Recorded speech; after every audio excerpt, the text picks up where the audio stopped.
Welcome to the Detroit Lions News Show, your number one source for Detroit Lions news. Man, do we have a good host of podcasters here.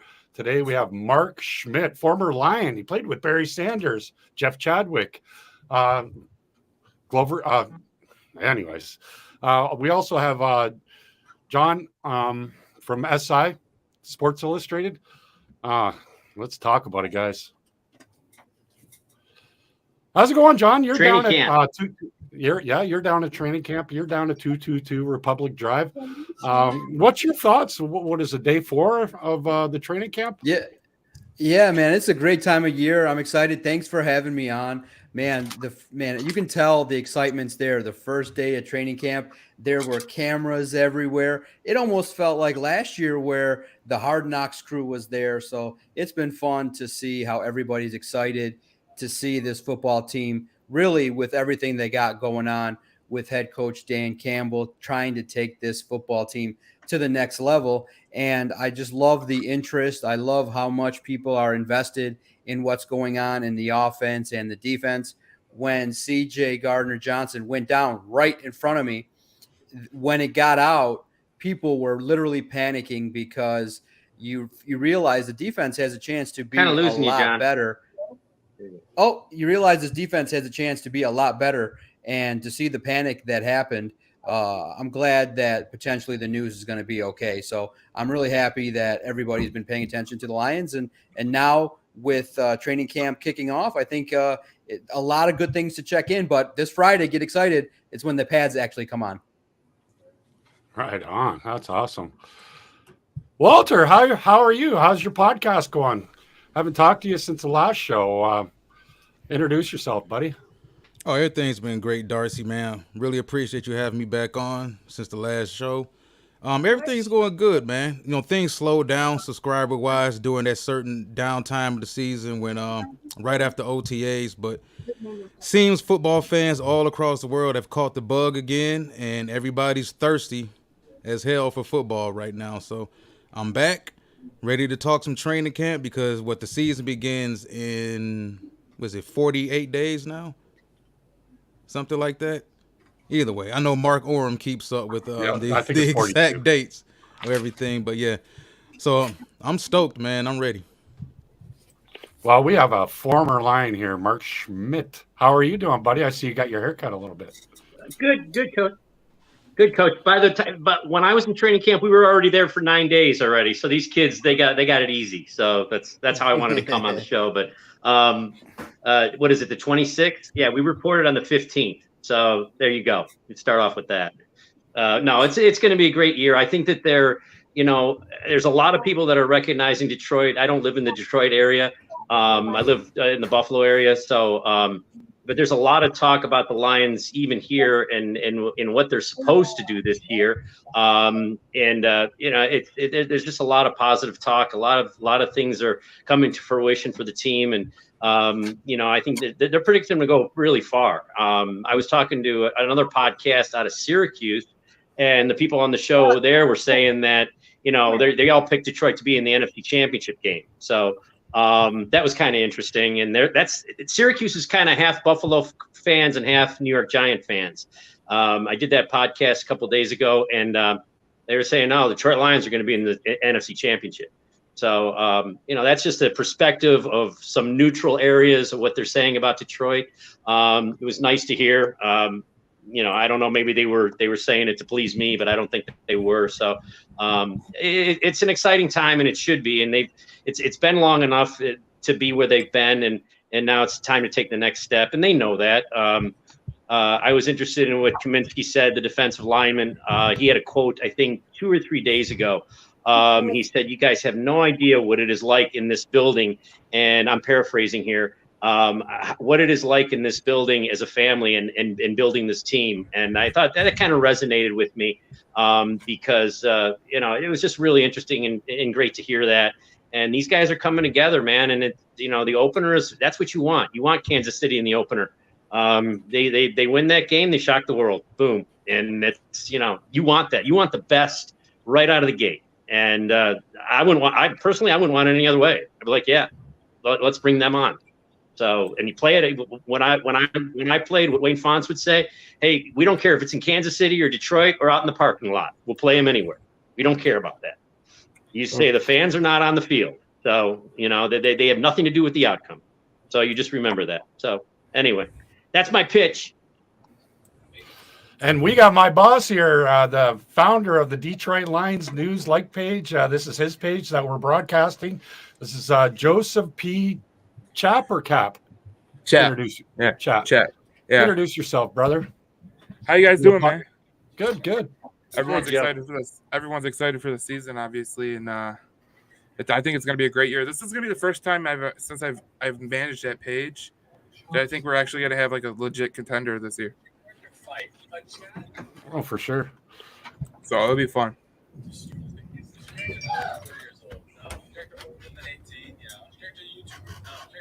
What we got? What's going on?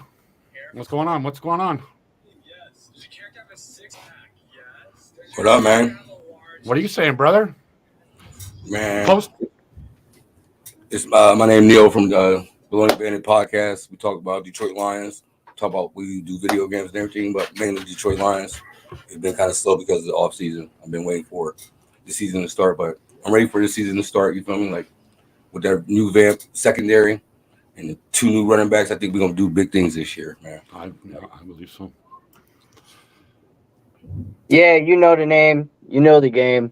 It's Chicken Nugget King 586. It's good to be back. And it feels right to be right up the alley talking with my boys about Lions football. We blood hungry. We really, really blood hungry, and we trying to get to the top. And we going to make it there as long as we take it one game at a time.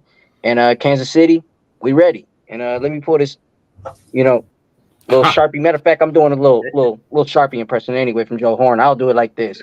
You know what I'm saying? So, anyways, but other than that, it's gonna be okay. It's gonna be okay. I'm a fix my bloopers. I know y'all yelling and booing, but it's okay. We gonna be all right. Lions, one pride. Let's get it. I'm glad to be here with my brothers. No, so it's good, man. I'm glad. I just want to ask you guys real fast. Dan Campbell on day one talked about everyone's excitement and the hype train. And it was real interesting to kind of see that on day one. He was asked, what is your biggest worry as the start of training camp? And he said the hype train. He's like, this thing is out of control. Like Mark said, people have the Lions already in the NFC Championship game. If you guys see the bets, a lot of people are betting on the Lions to even get to the Super Bowl. But Dan Campbell is a little bit worried about that. I thought that was a real interesting first comment that he made on day one, because he said that this hype train he feels is out of control. He wants the guys to get to work. I like it. I like the hype train. I think this is the most positive that this is probably the most positive that fans have felt entering a season in a long time. And I'm kind of happy that there's a lot of hype, and I hope the players continue to do the work. I know they will, but the hype, I think, is warranted. It's a good football team. Brad Holmes put together a solid roster, and I think the hype is warranted. I don't know why. That comment was real interesting. I think that the hype train should be going as fast as it could be. But I do think that, for me, one goal is to obviously host a home playoff game and potentially win it. That's probably the biggest goal I have for the Lions this year, is to succeed throughout the season in the regular season, make an appearance, hopefully at home, to play in a playoff game at Ford Field, and let's get that first playoff victory since 1991. Yeah. You guys think the hype I is agree with crazy? John. That's one of the things that you really got.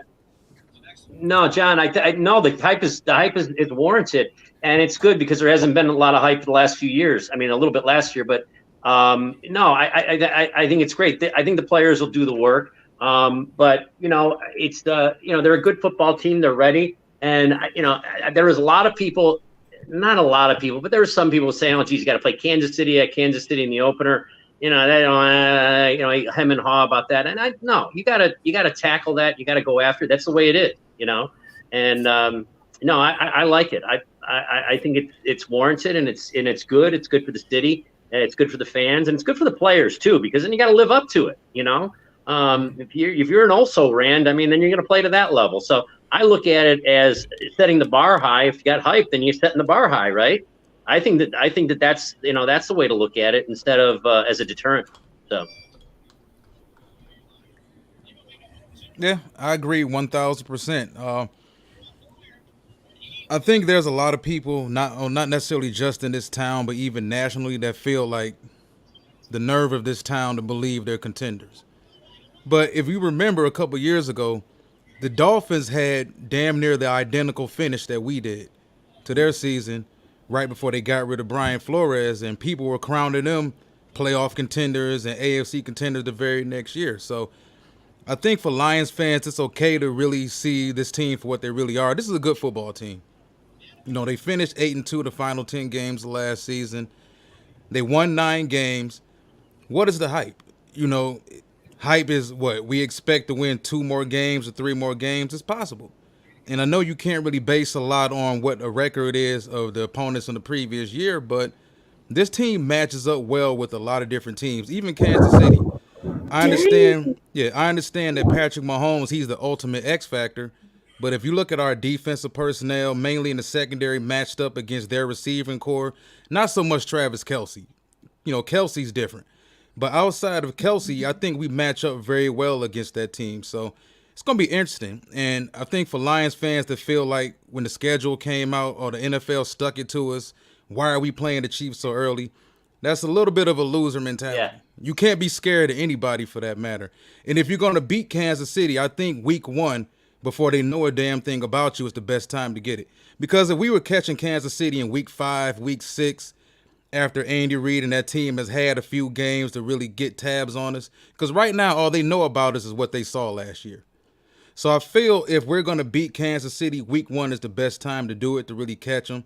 But I wouldn't even really consider it catching them. I think we honestly match up well against Kansas City. So it's going to be interesting.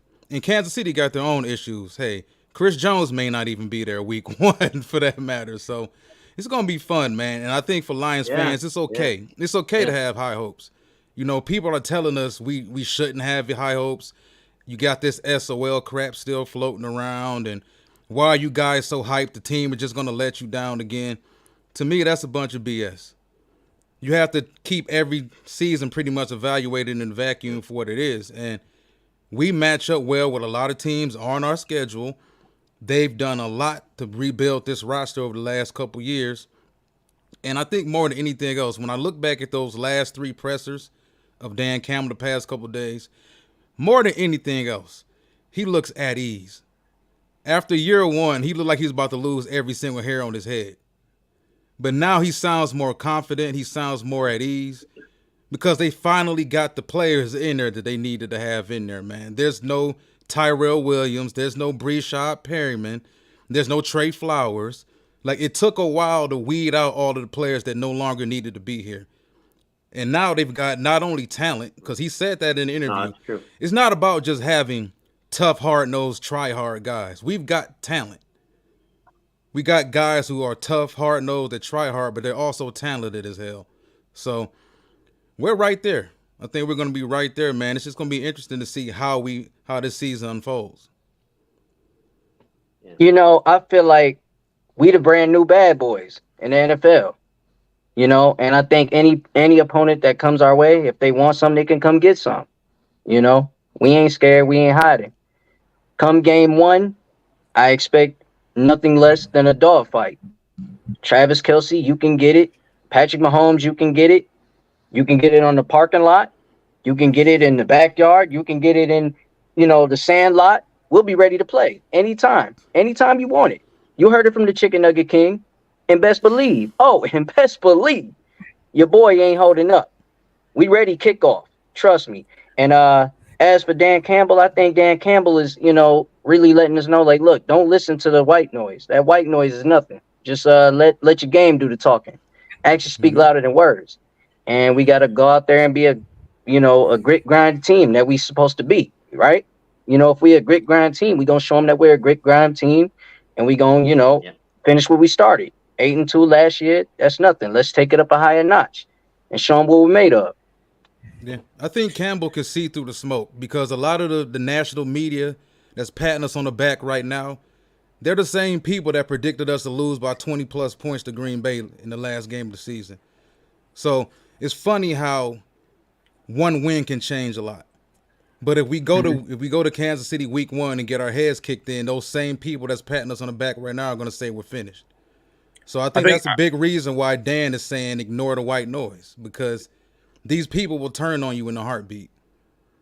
Yeah, I think Dan Campbell's got an obligation to the team, because like if you played any sport whatsoever, like the one thing that's always known when you play a sport is like if you get too high on yourself, that's like usually your biggest downfall. Like arrogance, pride comes before the fall. So like what Dan Campbell's saying about the hype train, it's more of a message to his team than the fans, in my opinion, because he's got 53 guys or more on that in that locker room that are hearing the noise. They're going on Twitter, they're going on social media, they're hearing the NFL Network people talk about them. And in order to get a control of it, that's why he did that day one. That was actually a great thing to do, because there's been times where like Scotty Bowman has done the same thing with the Detroit Red Wings, and there's been times where all these great coaches will like literally say, like, my team they got to focus. Like, you got to focus on the task at hand. You can't get ahead of yourself and think that everything's going to come. You just got to. It's game by game in this league, and you can't just like skip to the Super Bowl right off the hop.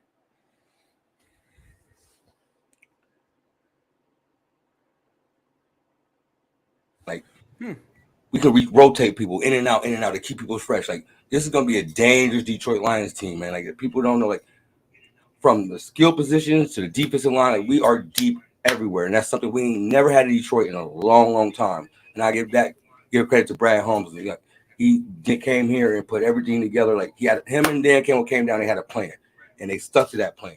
And now we can see their plan coming together, man. And I think we're gonna have some beautiful things coming up in this season, man. Like, I think we're gonna have some beautiful. We're gonna shock the world, man. Like, I really think like this is the year we'll shock the world.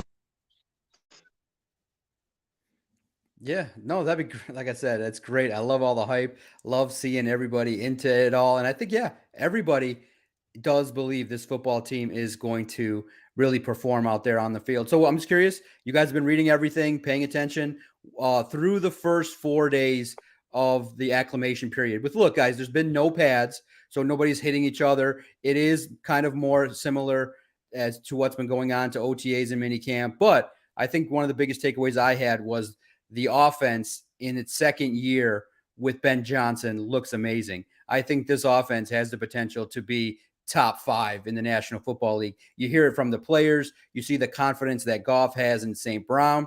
You add, I think, 2 running backs that are better than the 2 you had before. And I think that Ben Johnson, I know he wants to downplay his role and make it about the players, but you see this offense, I think, through the first 4 days, clicking on all cylinders and looking like an offense that knows exactly where they need to be. And you realize that there are going to be some challenges without Jameson Williams, but I do think you have a lot of weapons in regards to, hey, look, if teams want to guard Sam Laporta, you hit them with David Montgomery and Jahmyr Gibbs. If they want to take away the run, you got Amon-Ra St. Brown and maybe Denzel Mims taking care of business on the outside. And we're not even talking about Khalif Raymond and Josh Reynolds. So I think Goff got lucky to have this general manager in Brad Holmes that surrounded him with talent that I think will fit him. And I think this offense is going to really benefit from playing against the defense. I think through the first 4 days, my biggest takeaway has been how good this offense can be in year 2 under Ben Johnson. What's been the biggest thing you guys took away from what you've heard from the first 4 days of camp? Mark?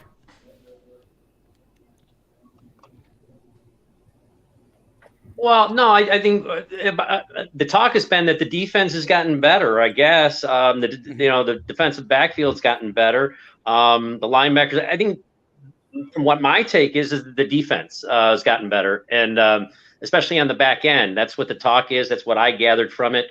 The offense had a great finish to last year, obviously, and one of the things that was suspect was the defensive backfield. It's gotten better, they say. The linebackers are all kind of secured now, contract-wise and everything. So, and D-line is should be real good. But that's what I'm looking forward to. So, I think if you ask me, that the talk would be about defense out of the first 3 days of practice, and at the I think the offense will take care of itself. I know it sounds kind of cheap to say that, but I think that's really the case. Offensively, they're going to be.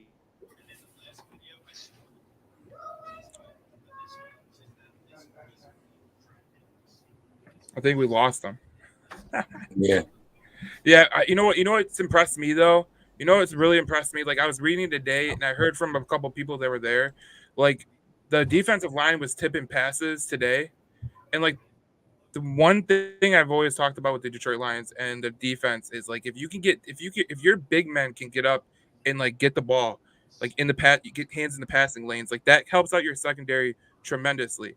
And then you heard Albert Beer today talk about on his little video he had that Derek Barnes is looking really really good. And John, you can allude to more of that than me, but hearing Derek Barnes is going to be like he's turning the corner, like that's something that you really want because obviously we know we drafted Jack Campbell, but like you starting rookie off from in week 1 against Patrick Mahomes, like you kind of just want to ease him into it at first. You don't want to just like throw him into the fire. So if Derek Barnes is coming along pretty well, I think that could be really good for Detroit. But the tip and passes at the defensive line, that's really what I like. Yeah, no, it was good because the offense clearly had the best day on Tuesday. Amon-Ra St. Brown was getting into the red zone at will. And that's kind of how it goes with Detroit Lions training camp sometimes is that one day the offense has a really stellar performance, and then the next day the defense wants to come out and showcase, hey, we made it a little bit too easy on the offense, and today it was really solid. You said it, Benito Jones, Isaiah Buggs, and Broderick Martin, the rookie, all got their hands up, and I think there was a concerted effort by the defense to put on a better showing because, yeah, they got torched on Tuesday. Yeah, the defense, I think, is clearly better. But again, it is still a little bit early without pads being on, and the offense clearly is set up to have advantages. With the offense, I think everybody's been looking at Jared Goff and his connection with the wide receivers. I think that's going to develop over time. With the defense, I know there's question marks, and I know that everyone is looking at the linebackers and things like that. But, yeah, Derek Barnes has been getting a lot of first-team reps with Alex Anzalone, and right now – you would think that he's probably going to be the starter, but when you say that, it could easily be he plays the first 2 snaps and then Jack Campbell comes in for a couple snaps as well. So it's like a running back who starts. You want to pay more attention to the snap percentages. And I think Derek Barnes will get a healthy amount because he does look a little bit better. He does have an understanding of everything going on, and to make calls and stuff like that, I think will benefit. I mean, Jack Campbell getting thrown into the fire against the Chiefs would be very interesting to see how much he plays. But he's going to play a lot. Don't worry about that. And he looks good when he does get his opportunities on the first team. But playing linebacker is so tough to be thrown into the fire game 1, especially against the Chiefs. But, yeah, I think everybody that's saying the defense is better, it is. It has the swagger. It has the playmakers at a lot of different spots. And I just think that when you look at Cam Sutton and Jerry Jacobs, should give you a lot of confidence that at least along with that defensive line that is going to start to pressure the quarterback more, that the defensive backs are going to make more plays. It's going to be a tough thing for opponents to get into the end zone. So hopefully the bend don't break and a little more aggression works for this football team. So I think that through the first couple of days of camp, the defense, when they've had tough moments, has tried to compete and come back and play well. So I think everybody should be excited about what the defense can accomplish. Well, I look at it like this, man. Like iron sharpens iron, Like you got what Aiden Hutchinson goes against Penei Sewell, or I was hearing that Charles Harris is going against Taylor Decker today, and he was making wreaking some havoc on the line. Like when you go against the best of the best in your practice, when you go to the games and you're going against a guy like who's probably like not as good as a player as Taylor Decker, or not as good as the right tackle as Penei Sewell, you just own them because you've win against these guys that are so hard to like stop. And obviously with the wide receivers, like the cornerbacks that are on the Detroit Lions defense, they're going against Amon-Ra all day. They're going against Jamison Williams at practice. Like well, not today, but they're going against these guys that have unique skill sets, and it's good for them to get that kind of reputation because you're going to see better players at some point in the regular season.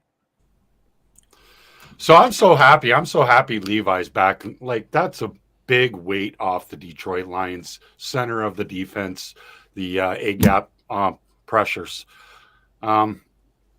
So excited for that. My concerns, John, and the panel and everything like that, my concerns are we have 3 linebackers that are under the age of 23. And in this league, you need experience and you have to learn from your mistakes, just like any division when you go from Pee Wee to Bantam to JV to senior varsity. There's always steps and levels. So I'm worried about Jack Campbell getting up to speed. Rodrigo, you know, it's a second year. Barnes, we must have drafted him like in his junior year because he's just turning 23 this year. So that's my main concern because I remember that Carolina game. That Carolina game took us out of the playoffs. So I need to see that we can stop the run because we have the gauntlet. We have a gauntlet.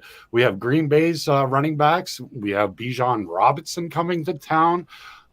We have Walker from the Seahawks coming.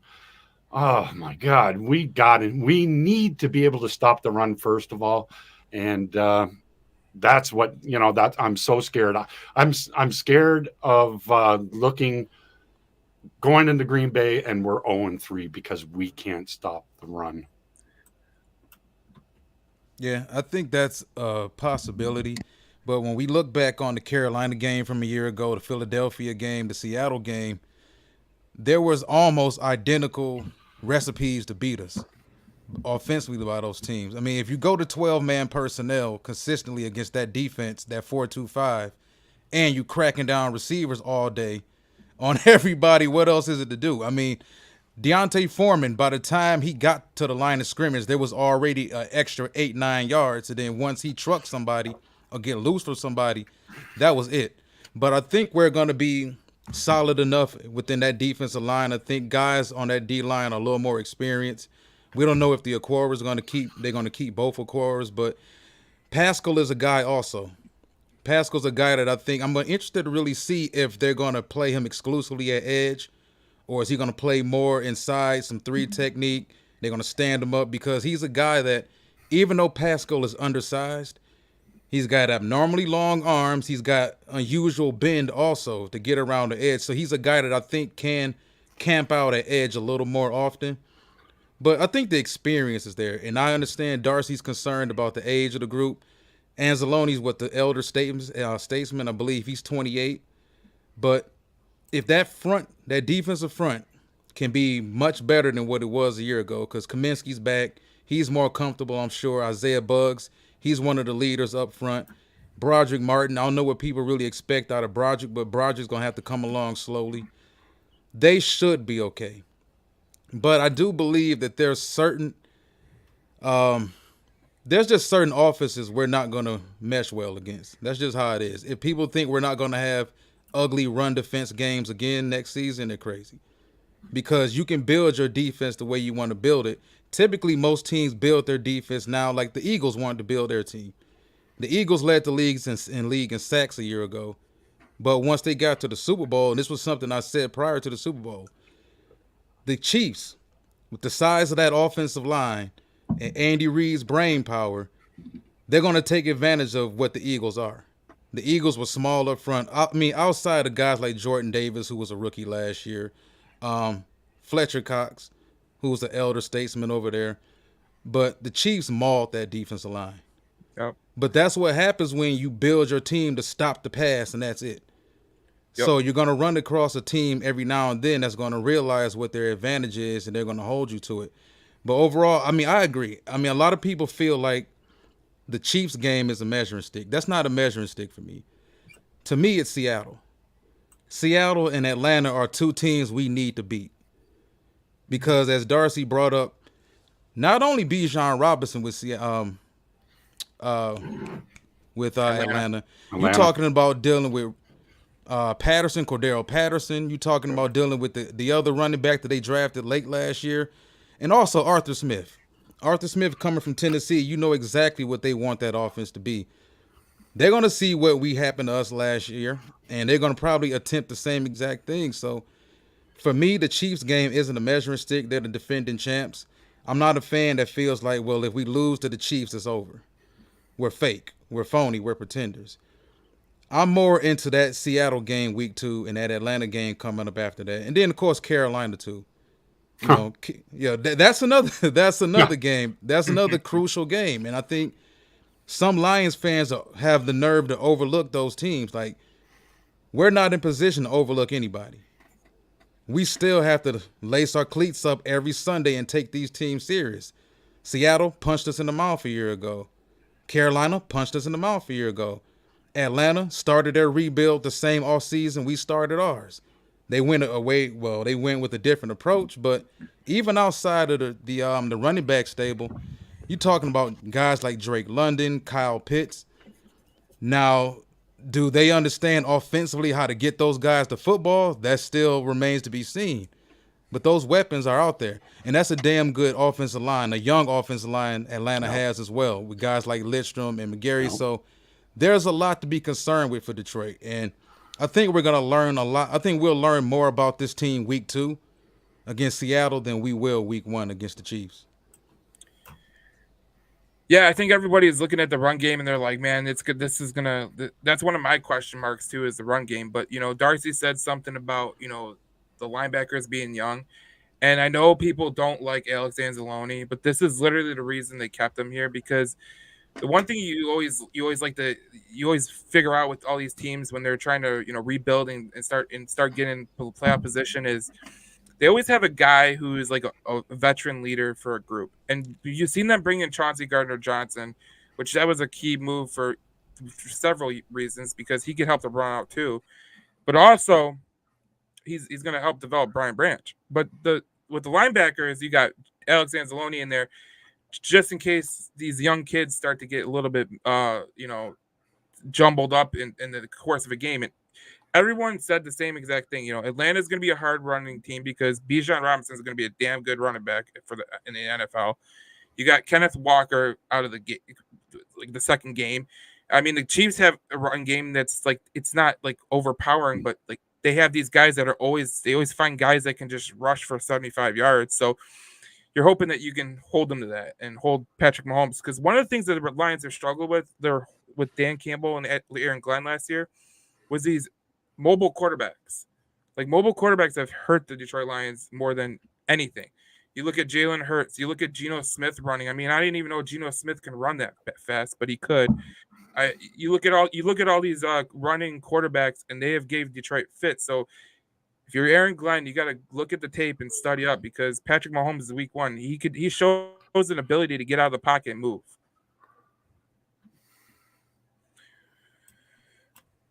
I, for one, think that the focus on this training camp, to me, is the unsung hero, Khalif Raymond. I think he's going to be an absolute dog. That's just my opinion. And I really think that we need to dig down deep and be very, very vocal and disciplined on tackling, because if we don't tackle and attack, then we're going to lose our minds out there on the field. We're going to feel lost out there. We're not going to know what we're doing. JP, I know he's going to, try to be a stand-up, and I think he should do stand-up first and, cut through and attack. We're going to need that, and we're going to need guys that can be aggressive out on the field. And, that's our main thing. We got to be aggressive and attack, and just, focus on being disciplined on tackles. Because if we miss a tackle, it's going to be more running backs getting open spots. You leave an open spot, they're going to leave more yardage for the running back to keep going, So I do expect us to just start being more disciplined on tackles and, being aggressive on attack. And also, I expect CD Deuce to be our Jimmy Butler. That's what I expect him to be. Our guy that could really, talk that trash, back it up, and, showcase it and hype up the other players and get them going, so that way we could be clutch, And this game isn't, checkers, it's chess. You got to have X's and O's, certain things that you can do to outsmart your opponent game in, game out. And That's what we need to work on in training camp. And even when the pads get on, that's when the real stuff happens. That's when the madness starts to, go up to 100. So we really gotta take it up another notch if we really want to, show ESPN or NFL Network or anyone that we about our business. So all to anyone that think that we can't win, we can. We can win Seattle. We can go against Atlanta. We can go against anybody. I said it before, I'll say it again. You know what I'm saying? But, the Chiefs is a big test. Like JC said, they are a tough test. Like Detroit Avenue said, those guys are a tough test. And we got to come out there and put on a dogfight. And if we lose, hell, it's a loss. We can still bounce back and get ourselves right. But those two games that we really need to be focused on is the teams that are willing to punch us in the mouth and then try to run. Carolina, Atlanta, and hell, even the Buffalo Bills. But we don't got them on the schedule. So we know that those teams that punched us in the mouth, we got to be ready for them at all times.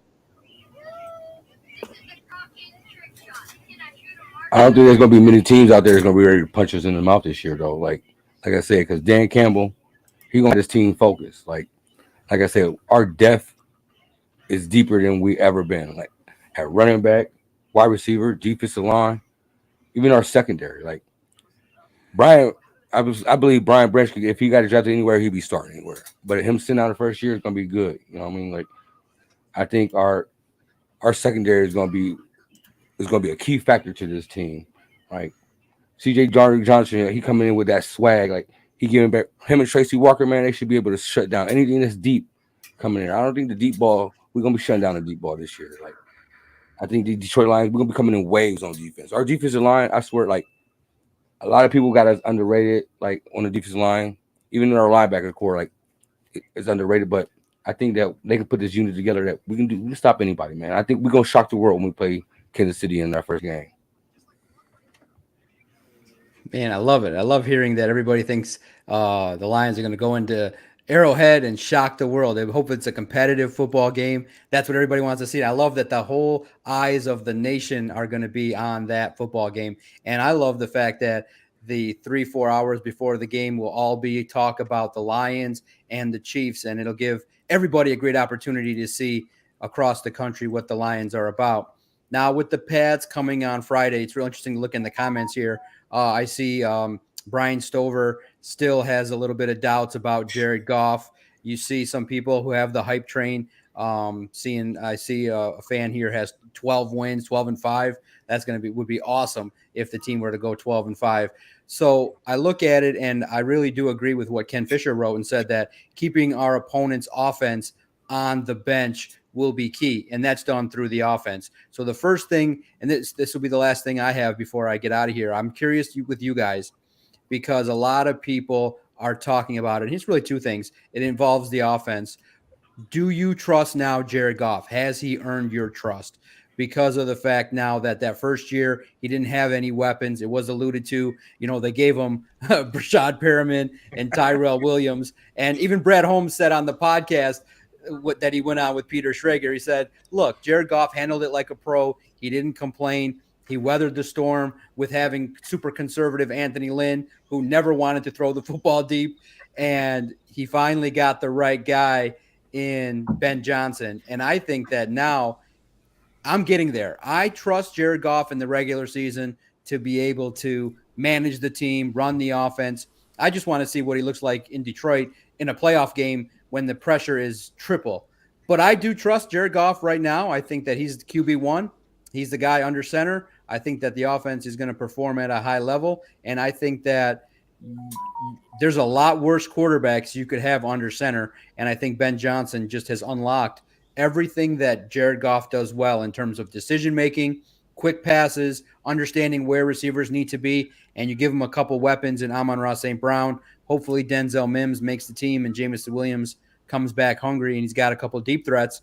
Jared Goff can throw it out there if he needs to, but I want to see it consistently throughout the regular season. So I'm curious, you guys trust Jared Goff? Are you all aboard? And do you think this offense with Goff under center will deliver what everybody's expecting? I trust him. You go ahead, Joe. See, here's the thing. When we were doing the Detroit Lions News podcast with my co-host Tyler, he was such a Goff hater. And I was telling him, like, listen, like he's not gonna wow you. He's not Patrick Mahomes. He's not Josh Allen. He's not gonna do any of the flashy stuff. But he's smart, and a lot of the good quarterbacks are just smart, and they know where to put the ball. I have full confidence in Jared Goff because I got news for a lot of people. If they think that Hendon Hooker is going to eventually become a quarterback in this league, they're kind of fooling themselves because I know Hendon Hooker got the talent. I know he does. But if you watch Tennessee last year, they were totally that's an offense that's very easy ridden. It's a one read offense, and you got to learn how to do progressions when you get to NFL. So Jared Goff, like I have full confidence in Jared Goff in the way that he plays, and his leadership is impeccable. And I feel like when he was with LA, I feel like he was in a terrible situation with Sean McVay because we see what Sean McVay is all about. You know, Matthew Stafford didn't want to do a restructure of his contract, and you see what is happening right now with them, where they're getting pissed off at Matthew Stafford, a guy who won them a Super Bowl, saying, "Oh, this is his problem now." Like, no, you guys paid him the money. Like, he doesn't have to restructure shit. But that's the way it goes. Like that, you see everything. You know, all the talk that comes out of LA with people saying that Sean McVay is a little bit arrogant. It kind of breathes light into why it's working with Dan Campbell, and it didn't really work with Sean McVay. Yeah. Me personally, I believe I have faith that Jared Goff can lead this team to 11 wins, 12 wins maybe. As far as past that, the jury's still out. He hasn't really proved that to me. I've seen some bad Jared Goff. I've seen Jared Goff, and we all like to bring up the fact that he led the Rams to a Super Bowl. Well, there were other people that helped along the way with that team that got to the Super Bowl. And he also had a situation where he played awful in that Super Bowl. We've seen some teams put together game plans to really shut Goff down. And my thing is, I don't believe you have to necessarily have an elite quarterback to win big. You just need to have a quarterback who can be elite when you need him to, because you can only hire your quarterback for so long. If the plan is to play great defense every single Sunday and never have injuries and never suffer injuries on the offensive line and never have defensive letdowns, that's not the way it works. I think at some point in time along the way, as good as your defense may be, as good as everything else may be around you, there's going to be games where those ancillary parts around your quarterback aren't going to be having their best day, and you're going to need Jared Goff to kind of pull you out of a tough situation. That's my whole thing with Goff. Can he lead us to 10, 11, 12 wins? Sure. But when the chips are down and the defense is playing poorly, or whatever it is that's going on that particular Sunday or Saturday come playoff time, do you believe Goff is the guy that can get us out of that jam? Because the elite quarterbacks, we're talking about guys like, well, Mahomes is in a class of his own. But even guys like Burrow, Josh Allen and Justin Herbert, to me, are similar guys. Those are super physically gifted dudes. Burrow isn't necessarily a super physically gifted dude. Burrow does it with brain power, and he's got ice water in his veins. There's no second guessing those type of guys. Even Hurts. You know, Hurts is a playmaker. You need your quarterback, I think, in this day and age in the NFL to be a playmaker. Whether he's a playmaker with his legs or he's a dual threat, the days of a guy just being a game manager and just distributing the football to the other playmakers are kind of over with. Unless you have, and people love to bring up the Brad Johnsons and the Trent Dilfers of the world, which is over 20 years ago. But if you want to bring up Trent Dilfer and you want to bring up Brad Johnson, those two dudes had historically great defenses. So it's been proven in the NFL, as much as people like to bring up those examples, well, go through the rest of history and look at all the Hall of Fame quarterbacks that won. And look at all those. There's been a lot of Jared Goffs. You've had Stan Humphries. You've had Jake Delhomme. You had a lot of guys who led those teams to Super Bowls but fell short against better quarterbacks. So I think, do you need an elite quarterback to win? Maybe not. Now, history has shown us that pretty much you do. But I think if you want to win consistently, you need your quarterback to at least be able to get you out of some sort of jams. Look at Frisco. Frisco won as many games as they did and still moved on from Jimmy Garoppolo. Now, we can say maybe if Jimmy Garoppolo completes that pass to Emmanuel Sanders, then we view him completely differently. But at the end of the day, We saw how Kansas City and Patrick Mahomes won their first Super Bowl. Fourth quarter comeback, explosive receiver, explosive X factor quarterback. You need those type of guys to win. I'm not sure if when the chips are down and everything around Goff isn't going well, because we've seen whether it was with the Rams or whether it was with us year one and part of year two, if everything around Goff isn't humming, he doesn't look like the same quarterback. So like I said, that's my whole thing. And people have asked me a lot about that. That's what I don't trust, because Goff hasn't shown it to me. Goff showed me with the Rams that when everything was working great for him, the defense, the play scheme, everything, all-pro running back, MVP candidate running back, it was great. But when things aren't great, he doesn't look great at all. He doesn't even look good when things aren't great. So, like I said, I mean, I think he can lead us to 11, 12 wins. I just feel like come playoff time, there's a higher chance of us ending the season saying, damn, we were that close, but Goff didn't come through. I think there's a better chance of that happening over us saying, wow, Goff led us to 2 playoff wins. Even in the NFC, which seems to be a lot of people's claim to fame, well, we can win because the NFC isn't that good.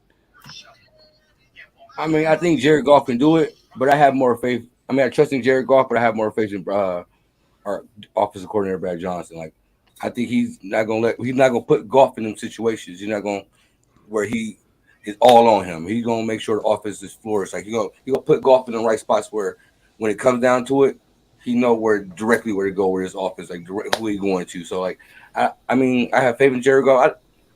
I just think Johnson's he's gonna set him up for success. That's all I think. I mean, Goff ain't a bad quarterback. He's just like he needs weapons around him. Like, he can't flourish without weapons around him. And he got the weapons around him, and Ben Johnson gonna set him up to make sure he put the weapons to use. That's what I think. I trust him to take the long ball, man. That's what I trust. Take the long ball. If you got to throw it down the field. And even if you hate taking those risks, throw it down the field. Trust your instincts. You know, you're not Hurts. You're not Josh Allen. You're not Justin Fields, who runs out the backfield and pretends to be Barry Sanders. You're not that guy. You're Jared Goff. Trust your instincts. Trust the deep ball. I understand you're going to make mistakes, but trust the deep ball. You're a short ball thrower. You're a good quarterback. When you were with the Rams, you flourished pretty well with Todd Gurley coming out the backfield. Now you got Jahmyr Gibbs, who could come out the backfield along with David Montgomery and can play. So trust your instincts and follow the leader and throw the ball. Throw the ball. You got your receivers, throw the ball. That's what we're trusting. Even though I did, quote, rock him, follow the leader. Yes, I did. Just trust your instincts and go out there and play ball. That's what we trust you to do. Nothing more, nothing less. Hey, I want to ask you guys one quick question. Because if you go back to the Rams Super Bowl win over the Tennessee Titans, no one knew who Kurt Warner was. Right. We found out who Kurt Warner was. Dude went from bagging groceries. Everybody already knows the story.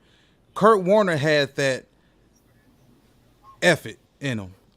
And if you go back to the NFC Championship against Tampa Bay, when he made that big-time throw to Ricky Prohl in a game where they struggled offensively and he just said, F it, I'm going for the win. Do you think Goff has enough effort in him to say, I'm going for the win? Because that throw that Kurt Warner made to Ricky Prohl, it took stones to make that type of throw. So do you feel your quarterback has the stones to really make that type of throw in that type of situation? Or is he just, it's not there, I don't like the coverage, I'm checking it down and taking it safe, and then we're going to go ahead and punt the ball or kick the field goal, and then you wind up losing by 2 points or 3 points? I totally think that Goff has it in him. I remember the game against Kansas City a couple years ago when he was with the Rams. That was a shootout. It was a primetime game, national television. It was a shootout.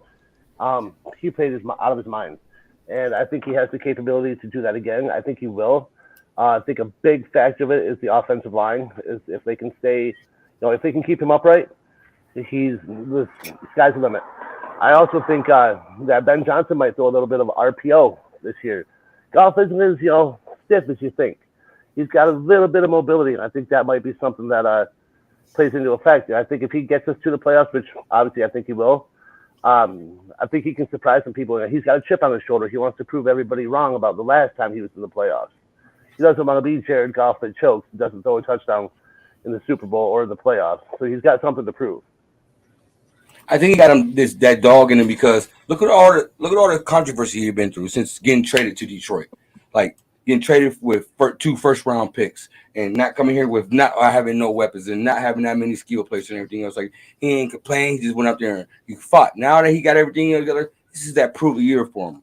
Like I want he want to be in Detroit. You feel me? He don't want to go nowhere. He want to be the face of this franchise. So I feel like he gonna go out there. He got that dog in him. Like he ain't saying nothing. He just went out there and fight. So like. I think he do got that dog in him. He gonna show out this year. Like he gonna let you listen. This is the reason why I can't. Like the Rams gave up on me, but I'm gonna show y'all the reason why Dan Campbell and Brad Holmes had trusted me. You feel me? Like, he gonna come out there like I think he got it in him, man. I think he has that dog in him too, but I think he's ready to showcase it at bigger moments, at bigger times. You know what I'm saying? Like if he gets to the playoffs and he puts us there in that position, he's gonna go off. He's going to shine like no other. Hell, Sports Center is going to show him off. But, I really think he's saving it for the big time moments. And I think we're ready for that. It's going to be a roller coaster ride, but I think we're ready for that. And I think he's going to save it for those kind of moments. All right, my turn here. I want to heart.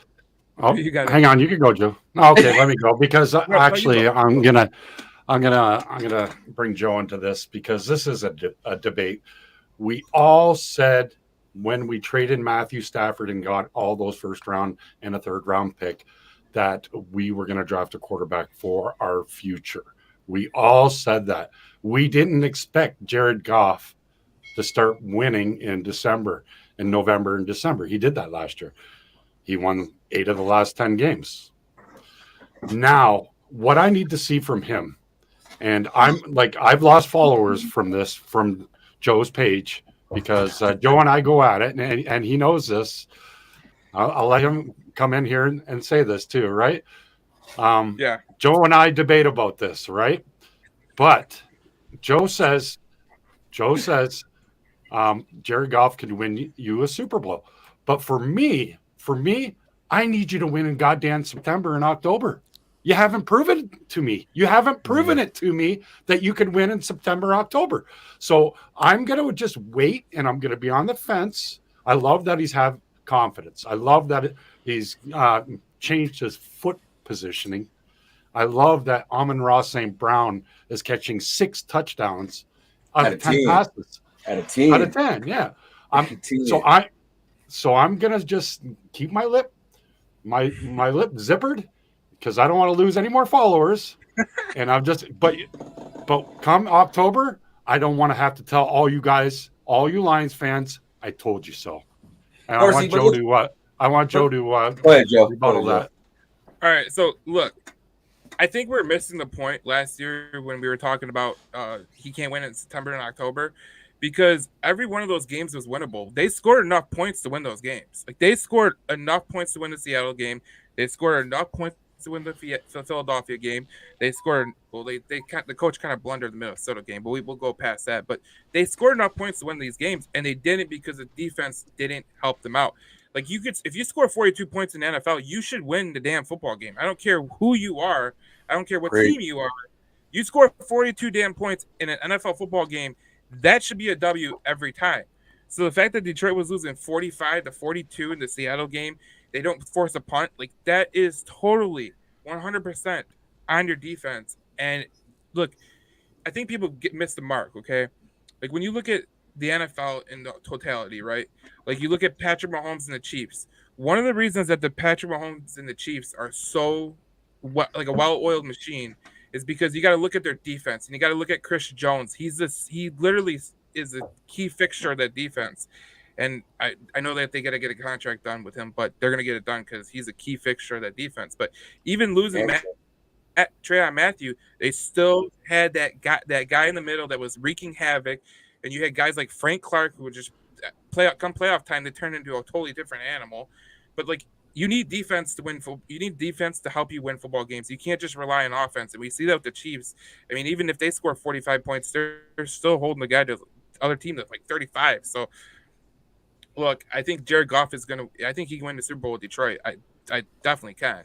Like he has the leadership capability, and I think with Dan Campbell, I think he's turning into a different quarterback. I think when you look at when he was in LA, I think that was a guy that was. I don't think he really was taught how to be an NFL quarterback, and having Mark Brunell as your quarterback coach helps out a damn lot. Oh, Big time. Right. I think Big time. another reason why I'm still suspect on him is because, and this is something people haven't really brought up too often because it doesn't really display him in the best light. The huge discrepancy between his numbers at home and on the road. Yeah.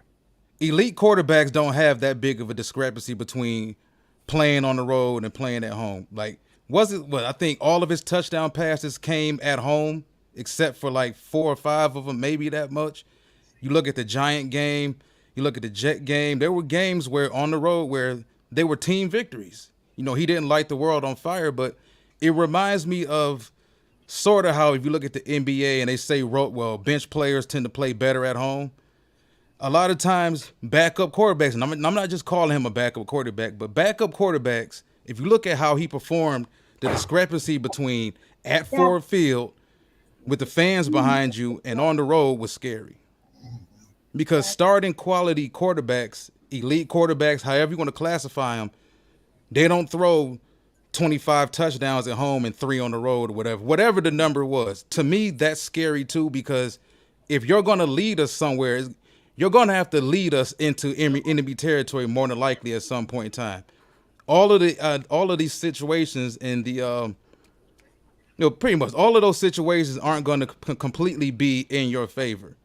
Like when he complained about the field at Carolina after the loss or whatever, which is something I really didn't like because everybody has to play on that same field. So I ain't really care for that. But there are too many red flags with Goff. I know, to me, it just seems like there's a lot, not necessarily pie in the sky for him, but there's a lot of wishful thinking that Goff can do it. But when you factor in the facts and you look at the numbers, whether it's air yards or whether it's his discrepancy between touchdown passes at home and on the road, it just scares me. Because like I said, quality starting quarterbacks, Sunday in, Sunday out, don't have that big of a discrepancy between how they perform at home and how they perform on the road. No, you're right. You're right. Like the home and away splits are not great, and that's something that they definitely need to get straight. And I think that, like, look, the Carolina game, I thought that was Jared Goff's best road the game he played. To be honest, I mean, I feel like that they were in that game because of the passes that he threw to the tight ends. Like the defense didn't help him out at all.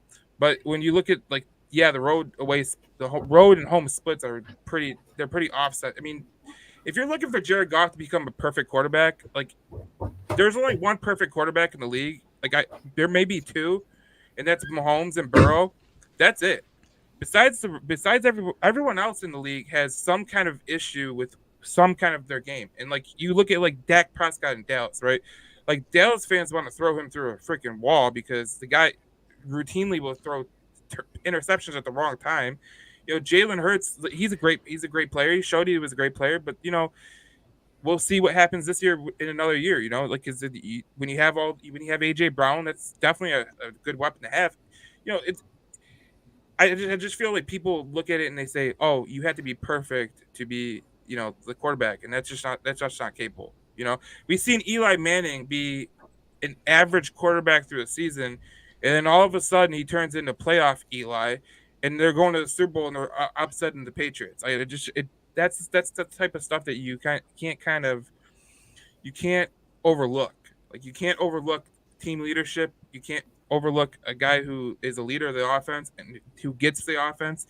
And look, Amon-Ra St. Brown and him have a serious chemistry together. So if you wanted, you're probably going to see more of it especially with the offense being better this year, because I honestly think this, last year when you were watching the Lions, they left a lot of running plays on the field.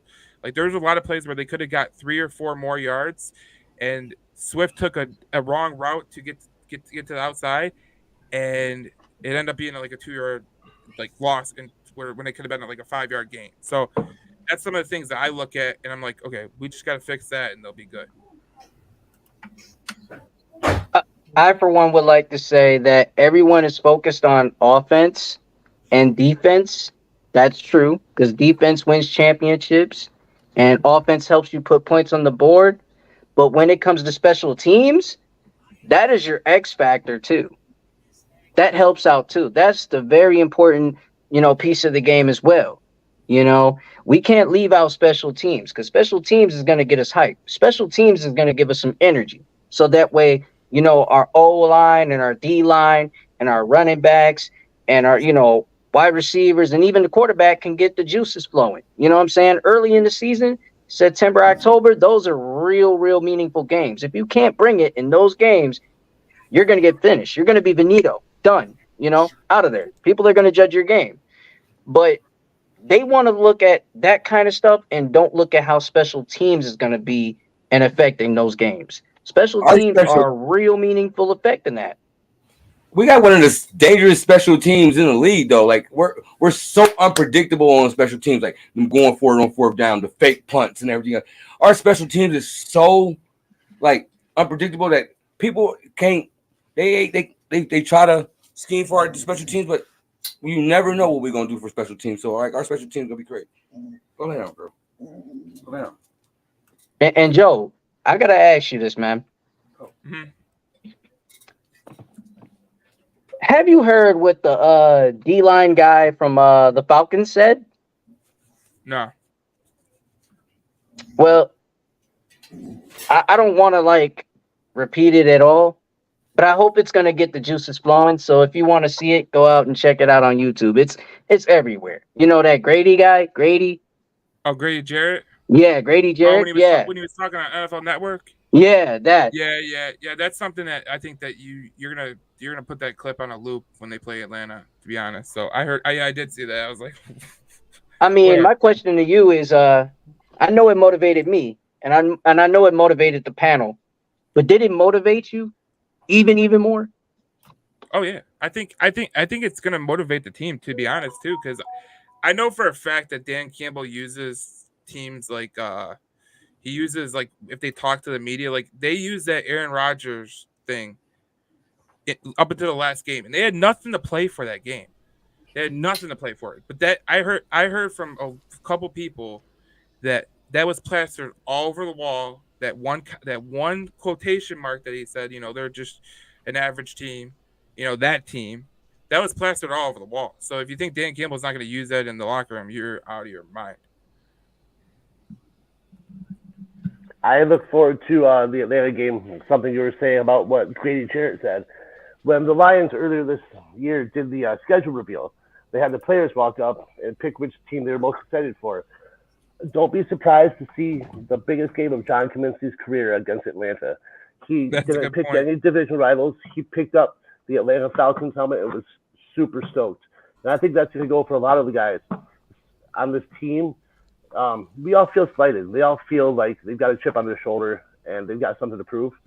And I think that's going to be a huge factor. And Atlanta's going to be Kaminsky's breakout game, I guess you would say. You know who else feels slighted? Jeff Okudah. Hey, we were joking. Hey, listen, we were joking about Jeff Okudah on the show a few days ago. Like, it would be the most Lions thing for Jeff Okudah to get a pick six against us. Or an interception in general, but I don't think that's going to happen. I think we're going to torch Jeff. We know all of Jeff's deficiencies. We got the guys out there that can do it. Opposite of AJ Terrell, he's going to see a lot of footballs his way all season long. But like I said, that Atlanta game is going to be interesting. You look at Seattle with Kenneth Walker III, and they also drafted Zach Charbonnet, who I know people around here are pretty familiar with. Seattle, man, they not holding you up. Seattle knows what they want to do. They want to run the football. Pete Carroll always wanted to run the football. And I think Seattle, if you draw the comparisons between us and Seattle, Seattle's a very talented football team. I think Pete Carroll and them, they've done a great job over the past couple seasons of adding more and more talent to that team. But if you compare us to Seattle, they're damn near identical. Outside of the coaches, I mean, of course, Pete Carroll, you got to give him the check mark. He's been coaching longer than Dan Campbell. He's got the Super Bowl victory. He's got the Super Bowl appearances. Outside of that, You look at the offensive line Seattle's been built. You look at the running back stable. Those receivers, too. And I've been telling people, Jackson Smith and Jigba, you pair him with DK Metcalf and Lockett. Oh, yeah. And Jigba may catch 100 balls in Seattle this year. Yeah. I don't even think it's even that far-fetched. Guys like Tariq Woolen, stud. The cornerback that they got out of Illinois, again, this year, stud. Quandre Diggs, stud. Like, they've got a lot Kobe of talent. Bryant, too. Yeah, Kobe Bryant, who I think they're going to go ahead and move Kobe to the slot now that they got the cornerback from Illinois. But the quarterbacks are damn near identical. Same. Look at both of them are pretty much, well, they're not journeymen. Well, Geno is. Geno went to the Jets, to the Giants, to where he's at now. But Jared Goff and Geno Smith are two quarterbacks that were castaways. Yeah, Teams gave up on them. Right. Teams gave up on them. Fan bases, Seattle's fan base, when they got Geno, is just identical to our fan base. Like, they figured Geno was just going to be a rental. And once they got that top 5 pick, they were going to go ahead and draft Bryce Young, or they were going to draft C.J. Stroud or Anthony Richardson. And it didn't happen that way. So, and I think there's still Seattle Seahawks fans I know personally that are waiting to get rid of Geno. Just like there's Lions fans that are waiting for there's Lions fans that are waiting for Jared to have one slip up so they can give him the boot. Yep. Yeah, you're right. The Seattle and Detroit are on the same parallel, in my opinion, because like if you look at just look at the GMs and look at the job they've done in the short amount of time. Like, they've stacked both rosters up with guys that come in and you're like, holy hell. Like, for the Seahawks, they got Quandre Diggs back there, the Tariq Woolen out of the 6th round. You had Brad Holmes drafting Rodrigo. You had him drafting St. Brown late in the draft. James Houston. These guys, I've always said for the Lions for the longest time, like, we've always missed a general manager who can make those late round picks. Because if you look at all the talented teams in the NFL, go look at their drafts. Their drafts aren't the 1st and 2nd round. They literally start the 3rd, 4th, 5th, 6th, and 7th. Like, look at the Baltimore Ravens. Look at the Pittsburgh Steelers. Look at the Seattle Seahawks. That's what they do. And you look at both those teams, and in the Seattle and Detroit, they mirror each other with the way that they rebuilt themselves so quick. And that's the crazy thing about it, is that the teams you mentioned, they get sleeper picks, man. Yep. And you know how those sleeper picks work out, right? They turn into Pro Bowl players. And I think with James Houston, he's going to turn out to be a Pro Bowl player, an absolute stud. His game is so sneaky, it could give you like real, thrills. Like this dude came out of nowhere against Jacksonville and lit it up. And like his performance that game made me say, okay, this dude was drafted 6th round and he came to prove something. And he came to say, hey, I am the problem and you're going to watch out for me. Mm-hmm. And, Houston is one of those guys. He's one of those sleeper picks that's going to turn out to be a big name. You know who the sleeper pick is going to be this year? I guarantee you it's going to be Broderick Martin. I guarantee you he's going to make such a big impact just in the run game alone because of how big he is. Like, I don't think people watched him at Western Kentucky because who literally watches Western Kentucky football? But I'm such a sicko that I watch Western Kentucky football. And that was the guy that stood out to me the most when you watch him, because he literally wants to shut down everybody. And the one game I watched was against Dwayne McBride, who just got drafted too from UAB. And every time he came to Broderick Martin's side, Broderick literally shut his ass down real quick. And when you look at Broderick Martin, like, he's such a big dude. Like, he kind of is comparable to like Snacks Harrison. If he snacks Harrison, like, that's going to be really good for us, Yeah, I agree. I think Broderick, he's in a solid situation with us because he has a distinct role. Mm-hmm. They're not going to plug him in and ask him to be something that he's not. He's surrounded by pass rushers. He's surrounded by versatile pass rushers at that. And I think that's a big reason why Coach Dan Campbell brought up. And I love it because you don't see coaches and staffs really coach anymore. A lot of these staffs, once you players get to the league, they expect you to be already ready. And if you're not ready, I don't have the damn time to coach you. Get the hell out of here. They still actually want to coach guys and want these players to be better than what they are. They've been hammering in James Houston's head, okay, it's not enough for you to just be a circumstantial pass rusher. We want you to try out at Sam. We want you to become a better linebacker because the more versatile you are, the more you show us you can actually play linebacker, we can get you on the field more than just situational situations. If James Houston can prove that he can play that Sam spot, now teams can't key in on you. When you're on the field, they'll know if you pass rushing, they'll know if you're running contain, they'll know if you're going into coverage. The more you know, the more they can play you. So I find it great. Hey, and to piggyback off of you, Avenue, I think I did not know much about Project Martin like my boy JC does, but I believe he's going to be a sleeper pick too. I really do. I think he's going to come out of nowhere and, just shine, just like James Houston did, come out of nowhere and shine. And people just thought, who is this random dude? And he comes out of nowhere and shines. So, I mean, Project Martin coming out of Western Kentucky, same college as Courtney Lee. Yes, the Courtney Lee. I think he's going to do what it do, man. Seriously. Hey, didn't Kevin Martin go to Western Kentucky too? Yep. NBA player Kevin Martin. Yep. Hey, Yeah. great name drops. Yeah. I mean, I stumbled upon him because I was watching some Bailey Zappi film a couple years ago, which was terrible, man. Like Zappi has the hat. I mean, Zappi's a decent quarterback, decent, and I use that term lightly, but it wasn't the most entertaining set of film. But I did stumble upon Martin. Martin stood out. Martin's huge. He's built like Chris Jones, like that tall, slim, slender build or whatnot. And from a lack of a better phrase, they told him when he comes in, we just need you to F stuff up. That's it. Like we need you to F the line of scrimmage up so Aiden can eat, James can eat, the Aquaras can eat. We don't care if we never hear your name throughout the actual game. Take on double teams and fight people. That's all we really need you to do. Open up something for our everybody else. Definitely. Anything else he gives us is a bonus. If Broderick turns out to be a 7-8 sack guy from the interior, we hit the lottery. Exactly. Yep. I think our my underrated player is going to be our tight end. What Laporta party? What is it called? Laporta party.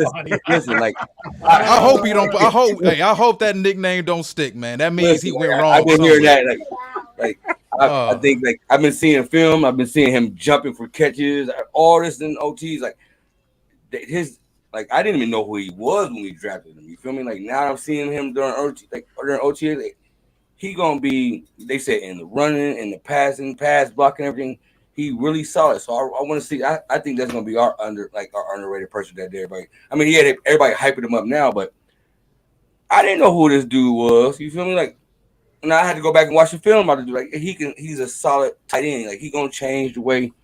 Like he gonna make us forget about T.J. Hawkinson. Like let's see what he can do. That's what I'm looking forward to seeing. I'm gonna tell you right now, Sam Laporta is gonna be way better than he's gonna be what we thought T.J. Hawkinson was gonna be, because if you watched Iowa football, it was the most trash football you could ever watch in your entire life. Yes. The quarterback play from Iowa was like. It was like you're watching like a 3-year-old try to pass to the college offense. It was absolutely awful. So what Sam Laporta did with, I think his name was Spencer Petrush. That was the name of the quarterback. Yeah. He was terrible anyways. I don't even need to know his name. It was just brutal. But to have Sam Laporta go off for I think it was 935 yards with that guy, like I can only imagine what he does with a decent quarterback. Like I could only imagine what would happen if he was coming out this year with Cade McNamara for his quarterback. Like I think he'd be a first-round pick easily, because I think what happened is people watched Iowa and they're like, there's no talent on this team whatsoever, because you watch their offense and the defense was outscoring the offense at one point. So when you watch Sam Laporta, you're like, oh, he's a flash in the pan on a bad offense, But when you watch Sam Laporta over time and you get to know like kind of what his tendencies is, he mirrors George Kittle at Iowa. Like I've watched a lot of Iowa tight ends, like because I'm a sicko for college football. So when you watch George Kittle at Iowa, like people were like, who the hell is George Kittle when he started to come on the scene, that's going to be Sam Laporta. I guarantee you that. Him and Jahmyr Gibbs were the 2 picks that I just was like, holy shit, like that's going to be special right there. Hey, bango. I took that from, Mickey Redmond, if you know. But, to me, Sam Laporta, man, I think he's going to be good. He's going to be all right. But I just want to see him be Goff's blanket at this point. Just be Goff's blanket. That's all I expect. That's all I ask. But at the 12th pick, Jahmyr Gibbs, dude, at 12? 12? I love it. Please, I beg of you, please show us why you were picked 12th. I understand we passed up on BJ Robson and we passed up on different other players, but I mean, it's okay. Just please do a favor for your boy, Chicken Nugget King, and the rest of the, Lions Nation. Gotta. Please have a dog-ass year like Adrian Peterson. You do that, I promise you, I will wear your jersey when I go to sleep. That's pretty funny, but it just matters. I will literally bow down to you and say, we have no worthy. But other than that, please ball out for us at this expense. Please do. I am a diehard Lions fan. We had our pan outs with running backs, DeAndre Swift, Kevin Smith. Who? And please let's not go there about that Stewart guy. That dude was just God. The list awful. goes on and on and on. So Yeah, Javon Best. Oh, How and about please, R2 Spinner? Mikel Shore. don't give me a heartbreak tonight. Please don't give me a heartbreak, okay? Don't give me a heartbreak, okay? It's making me sound like Don Rickles, okay? Just stop. You're giving me a heartbreak. Anyways, please be the guy that we need at 12 to dog it all out. Go out there, ball all out, and showcase why you were picked 12. And oh, by the way, Aiden Hutchinson, rank 88. Please. Come on. Yeah. I just hope we don't use him in the same way we use Theo Riddick. Like, let's not come in and just only use him on third downs and give him the ball. Like, the man showed out he could run the ball. Like, just not just put him in that position like a Theo Riddick on third down, use him for passing, or get that man the ball. Like, I know David Montgomery, he's a dog. I mean, we played him 2 times a year when we played for the Bears, and he showed out on us a lot of the time. So, but at the same time, we got 2 backs now. You feel me? Mix and match, run them in even put them on the field together. Like, I just hope they don't use him as Theo Riddick. Like, well, I think he's an actual running back that has like that Marshall Faulk skill set. If you look at how Saban used him at Alabama, and people say, well, he caught a ton of passes. He was Bryce Young's only damn weapon. Mm-hmm. Because if you go back to that previous draft, Bryce lost, I think, 5 starters on offense. Yep. And he came back and performed at a high level anyway, but Gibbs was his go-to guy in the pass game, in the run game. That's just how it was. That's how versatile he was when they snatched him away from the University of Georgia Tech. But he was the guy, man. People thought I was crazy. And I said this back during the regular season that he was going to be a first-round pick. People thought I was crazy. Came down to it, and running back was on the board. I liked him over Bijan because even though I think Bijan is a dynamic running back, he's going to have a great career, I just like Gibbs' long speed a hell of a lot better. I think he capitalizes off small amounts of yardage better than Swift actually did. And to me, he's more of a natural, instinctive runner. So for people who hear, I think people heard from the very beginning, as soon as he got drafted, oh, he's a great receiver. He's a great receiver. He's going to be a receiver. No, they're going to still give him a ton of handoffs because he's still a running back at, the end of the day. Yeah, I think what people need to realize is, do you know where Dan Campbell came from? He came from New Orleans. And there's a player that mirrors Jahmyr Gibbs in the way that the comp that he has. It's Alvin Kamara. Like, Kamara and Gibbs have like the same exact, like, they can run the ball. They could also be a dynamic pass catcher out of the backfield. So when you look at when Kamara's rookie year was coming on, do you know who his running mate was? Mark Ingram. You know Yep. who is going to be Jahmyr Gibbs? David Montgomery. It's kind of mirroring each other, and you can kind of see the philosophy that Dan Campbell has for the offense. I know it's Ben Johnson's offense, but realistically, if we're looking at it from a pragmatic point, this is Dan Campbell's offense. Like he's literally putting this team together, kind of like what New Orleans was with Sean Payton, because that's the guy he studied under and he obviously coached with. So when he's seen Jahmyr Gibbs, I'm sure he said that's Kamara 2.0 right there. So I'm Yeah. wondering, what does everybody think about Antoine Green, a 7th-round pick? We haven't heard anything about him, but I think he's got potential to really surprise some people. I like Antoine Green. I think I'm kind of, yeah. Yeah. Well, you go. No, I was just gonna say, I see why people were high on him, but I've seen a decent amount of Antoine Green over the past few years in North Carolina. What bothered me was that you go look at guys like Josh Downs, who got drafted this year, De'Ami Brown, Daz Newsome. Why did it take him that long to crack that lineup? Like those were all guys who put up monster numbers at North Carolina while he not necessarily rode the bench, but he was always like the 3rd or 4th guy. Now, once he got to his final year at North Carolina, there wasn't too much outside of Josh Downs, so Drake May pretty much fed him the football. I just didn't see the consistency out of him for a guy who spent 4 years at North Carolina. But, I mean, hey, Dre Bly was there with him. Didn't coach him. He coached the defensive backs, but I'm pretty sure Dre Bly let them know that there were some good things about him that would work out, but jury's still out on him. I mean, to me, he has to compete with Denzel Mims. Yeah. Well, if you want a comparable, it's kind of Denzel Mims-esque because he's got the speed and he's got the size. Now, he played with a great quarterback in Drake May, and if you don't know who Drake May is, you might want to start getting to know Drake May because he's going to be a top 2 pick in next year's draft. But, the reason he didn't crack it was because Josh Downs was when Drake May came in the lineup as a freshman, he locked on to Josh Downs, but he also started to come into grips with Antoine Green, and over the course of a season, you start to see that he started targeting more. And the issue with Antoine Green at North Carolina was injuries. Like he had injuries all the time, so that's one thing that you kind of look at and you go, okay, that could be an issue. But you look at Denzel Mims, and it's been the same thing with the New York Jets. So that battle between Green and Mims is going to be intriguing to watch, especially through the preseason, because if they do sign Teddy Bridgewater, and then Nate Sudfeld's throwing the ball to Antoine Green, I mean, we're going to get to see what Antoine Green is all about. I can't believe they rated him 53 in Madden. I couldn't believe they did that to him. That's lowball. Antoine Green? Yeah. Couldn't believe they did that to him.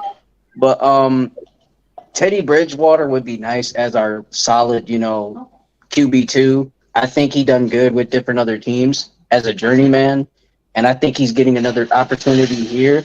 So I think he'll do good too. I think he'll do some wonders. I heard that Kobe Sordow, if I'm saying his name right, Kobe Sordow. Yeah, I think he's going to be a sleeper pick as well for our guard position. And then at best right now, I think Nate Sudfeld. He's just not going to be our guy going forward anyway. I think he's going to be kaput, gone. We need to be, excited for some UDFAs because it's a 90-man roster. Anything can happen. Anybody could get cut. And we're gonna take our chances with these next 3 games in preseason because you're gonna have to need a 53 roster before it's all said and done. So you're going to have your ins and you're going to have your outs. Well, if you've been reading anything from all these practices and you talk to people that are there on the ground, they keep talking about Starling Thomas, the UDFA cornerback from UAB. And, if you didn't watch UAB, because I know a lot of people aren't watching UAB either, but I watched him for DeWayne McBride because DeWayne McBride, I was really high on DeWayne McBride in the draft process. But you watch Starling Thomas, he's a playmaker at that position. I don't know why he was an undrafted free agent, but he's been turning heads at practice. And look, there's been this thing with Brad Holmes and UDFAs because at first it was AJ Parker and Jerry Jacobs. It's still Jerry Jacobs because Jerry Jacobs became the better player, but he has a knack for picking up these guys as UDFAs, and he's one of them's gonna stick at least once a year. That's what I always think. Like whenever I read the UDFA list when it comes out, I'm like, okay, maybe that guy, maybe that guy. Like I looked at the UDFA list this year, and I was like, oh, we got Brennan Joseph from Notre Dame. Oh, we got Mo Ibrahim from Minnesota. Oh, there's Starling Thomas. Like there's all these guys that Brad Holmes is picking up that you're like, holy shit. I think there's about 3 of them that may stick this year. Connor Galvin too. I think Galvin's a guy that's going to stick on that offensive line as well. Mm-hmm. Yeah, he's a good player too. When Martin Mayhew was here and like Bob Quinn, like every time the UDFA list came up, I was like, man, this is a bunch of trash, like all put together. But like you look at with Brad Holmes when he has a UDFA list, like you're like, all right, I like that guy. I like Ibrahim. I like Brandon Joseph. I like Starling Thomas. I like Connor Galvin. I'm like, holy crap! Like, yeah, I think Brandon Joseph is a guy too that I think prior to that COVID season at Northwestern, because remember he had that 7 interception season at Northwestern, and then after that, for some reason, Northwestern decided to take him off the back end and put him in the box, and he looked terrible. Yeah. And then he transferred to Notre Dame, and Notre Dame did the same exact thing to him, and he looked terrible. So Joseph was a guy who, prior to that COVID season, people were discussing him as potentially being a first-round pick. Top 20 pick. But he's a guy with ball skills and instincts that needs to play on the back end. So it just goes to show you, man, a lot of these teams, we think these players are busts. But as we all know, where you go and how you're used is the most key factors in whether or not you succeed or not, especially on defense. You can take a guy whose bread and butter is read and react, protect the shell, get turnovers, and you take him and you plug him into the box. Yep. And that's never been Brandon Joseph, his strong suit, tackling. So, yeah, I mean, Joseph is a guy, if anything, I think this coaching staff has showed that they're willing to be open-minded to their players' weaknesses and strengths. They're not hey, listen, this is how we do it here. Hey, round guy, go to this square peg and this is just how it is. Like, no, they actually have common sense to realize, okay, this guy isn't good at X, Y, Z. Same thing with Bill Belichick. Like some coaching staffs, they look at you and they see what you can't do. Some look at you and say, well, you know what? He made it to this level as far as he did. He must be good at something. All of these players in the league, I think, are good at something. As long as you're a hard worker, teams can figure out a place to put you. Yeah, I mean, I always go back to this quote by Nick Saban. Like, I think it's just the greatest quote of all time. But he was talking about how, like, why some players don't fit at certain spots. They don't fit with certain teams or certain colleges. And he's like, listen, like when I create a game plan, I'm creating a game plan for this guy and I'm creating a game plan for this guy. It's not just like, this is my game plan. This is how it goes. Like you just said it, DLA.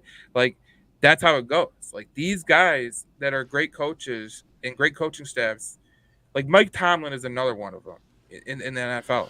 Like you watch him and you go, how the hell did you get to a 500 record with Kenny Pickett as a rookie, as your quarterback?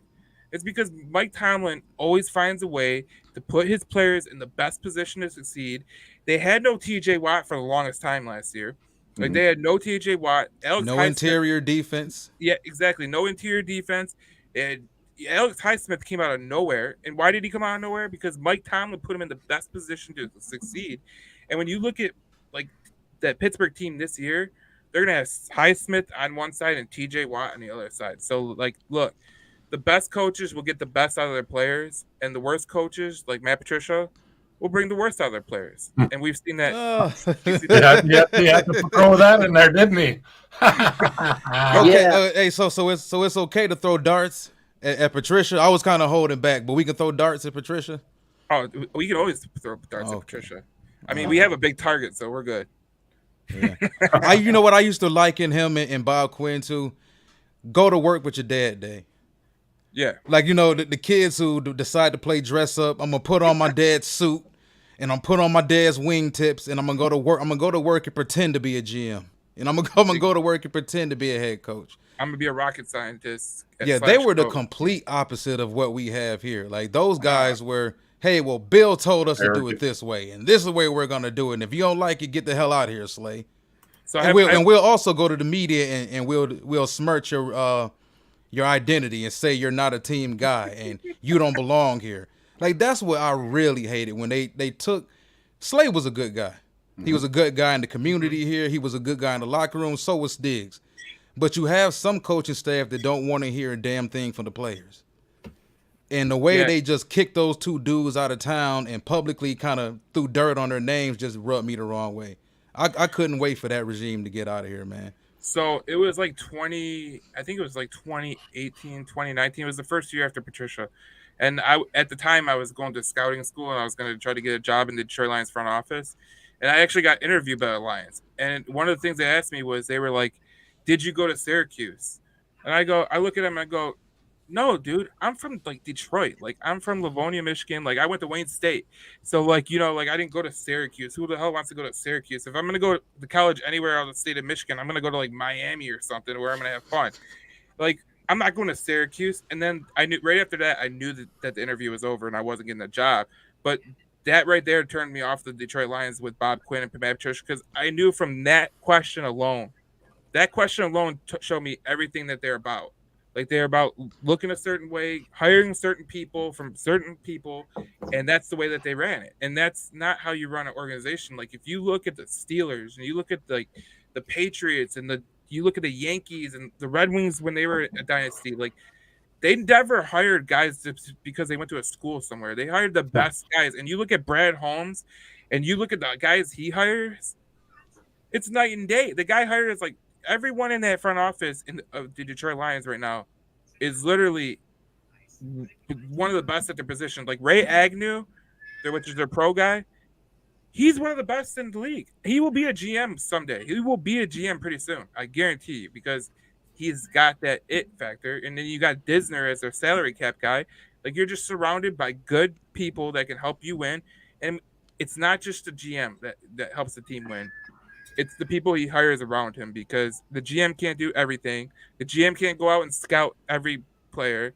Like you watch the Inside the Den and you watch those scouts go into certain schools like Central Michigan, Western Michigan, and everything. Like they all have a game plan in their head of what they're looking for right off the hop.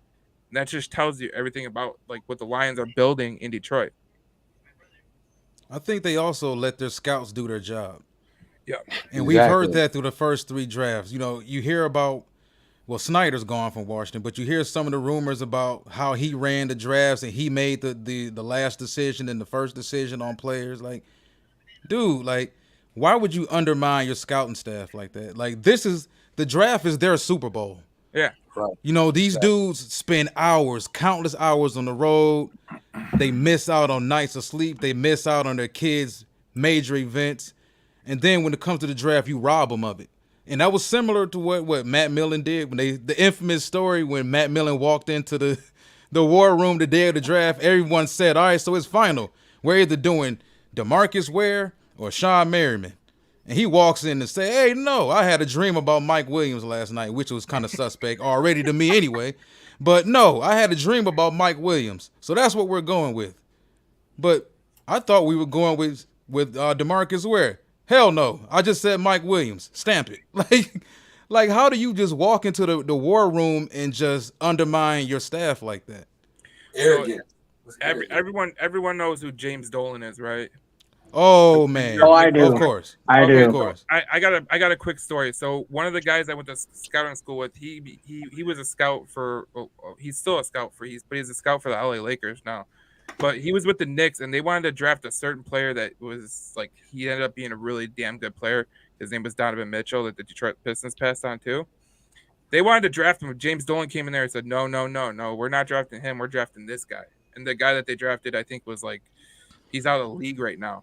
So yeah, you just hit it on Avenue, because like look, every team that you look at that's always a habitual, like they always underperform and they're not good enough to be like that championship type team. Like, look at the Dallas Cowboys. That team is built to be a winner, but for some damn reason, because Jerry Jones is the GM, they always fall short. Like, I feel like it's like they don't really have the scouts that profess their opinions. It's all Jerry Jones is like, nope, we taking Zeke Elliott. Oh, nope, we're taking CD Lamb. It's like, oh boy, like that's how you're gonna do it. Hey, the thing is, Jerry Jones is all about having it his way. That's just how it is. That's just truth to be told in Dallas. But James Dolan, that dude stunk up the field. I mean, that dude just couldn't draft worth crap. I mean, let's just say it right there. But man, for me, I think for us, when we had the scouts that we had, we know what we were going into. We had a actual scheme.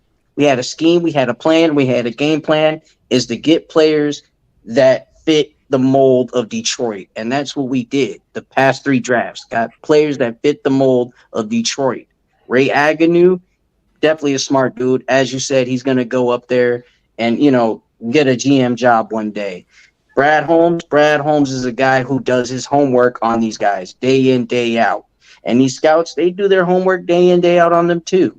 And let's not forget, Dan Campbell is a guy who likes players who give their all. If you can't give your all, then why not? So you got to give your all, and you got to earn that draft position, that draft spot. Other than that, you're just gonna draft players just because they have a name. There's GMs that draft players because they just got a name. You don't draft them just because they got a name. You got to draft them because they're very talented and they can play. You just don't draft them for that. The Tease Tabor debacle. when they asked this man, did you scout Tease Tabor? Oh yeah, I've scouted him more than any other player. Really? You draft a corner. You draft a corner in the second round that's 4'6". You drafted a cornerback who at Florida was routinely getting burned by like these secondary SEC wide receivers. Like, you can't hide in the SEC. So if you think that you can come in, if you think you're going to get burned in the SEC and then you're going to go right to the NFL and like ball out, you're out of your mind. So Bob Quinn was a total debacle. Like, it was ridiculous the way that they ran this team. Like, they ran it into the ground. Like, you trading Darius Slay, you trading Quandre Diggs away, like, that is just like, because they didn't fit the way that you wanted to run it. Like, that just shows you everything you need to know about the last regime. And you look at this regime right now, and they're like, yeah, everyone that, like, you have Kirby Joseph and you have all these guys that are coming out there like having swagger. Like, if this was Matt Patricia and Bob Quinn's team, they'd be like, oh no, got to get Kirby Joseph out of here. Oh, got to get Aiden Hutchinson out of here. Like, they would have been doing that. Too much personality. Yeah. Get out of here with that individualism. Oh, St. Brown, you can't be talking about all the wide receivers that were drafted ahead of you. You got to get the hell out of here too. Tease Tabor was a bum. There was a thing that I saw about Dan Campbell and Brad Holmes where they don't put their system. They don't draft players to fit their system. They make their system around their players. They take their players' strengths and utilize them. They're not trying to find players to fit into a system that they have predetermined. They are building their system around their players' strengths and what they do best. And I think it's showing. The success is really there, No, I totally agree with that. Like, that's what the good teams do. And if, like, I know people, like, if you're in Detroit, the Red Wings. Like, one of the reasons that the Detroit Red Wings for years were a dynasty was because their scouts that they trusted, like Hackett Anderson, who was their Swedish scout. Like, whenever he said, I want you guys to draft this player, you know what they did? We're drafting that damn player because we trust you as a scout.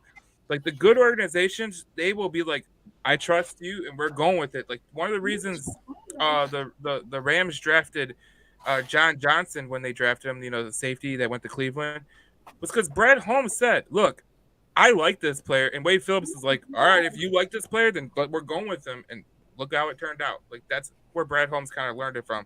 Wade Phillips and, Les Snead doing that whole, we trust the scouts more than us,